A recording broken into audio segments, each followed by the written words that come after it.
Russian mercenaries swapped trench warfare in Ukraine for armed rebellion at home. Their leader vowed to march on Moscow in the gravest threat to Vladimir Putin's rule. It triggered heightened security, global scrutiny, and this extraordinary statement from the president.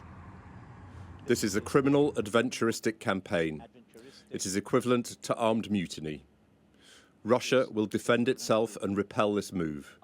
We are fighting for the life and security of our citizens and our territorial integrity. It is an attempt to subvert us from inside.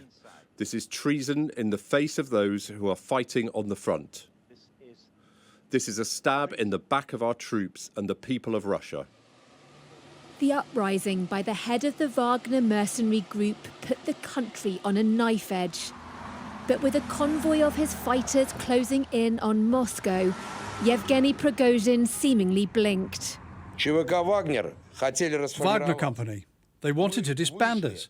We started out on the March for Justice on the 23rd. In 24 hours, we reached within 200 kilometres of Moscow.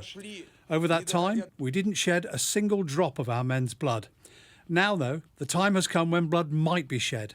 Therefore, mindful of the responsibility that Russian blood might be shed by one of the parties, we're turning our columns round and moving off in the opposite direction to the field camps, according to plan. The U-turn averted the prospect of internal warfare inside Russia for now. It marked the latest twist in a day of confrontation and confusion. Hours earlier, Wagner forces seized the city of Rostov-on-Don on Russia's southern border. The Wagner boss said he was seeking revenge after accusing Russian military chiefs of killing his men in Ukraine, even though they're fighting on the same side. We are in the military headquarters. Rostov's military sites are under the control of the Wagner fighters, including the airbase. Jets that leave for combat depart in normal mode. There are not any problems. In reality, this wasn't a problem, but a potential catastrophe for President Putin. An explosion shook a second city, while a missile just missed a military helicopter. In the chaos, an oil depot was set ablaze. The head of Wagner claimed Russian forces were targeting his men as they pushed towards Moscow. On the streets of the capital, there was a heightened security presence, but no sense of panic.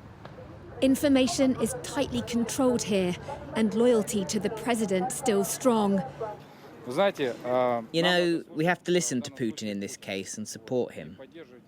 I feel very negatively about Priogzhin, because no matter what happens, you can't go against the government. Against the president in a combat situation, he's a clear enemy.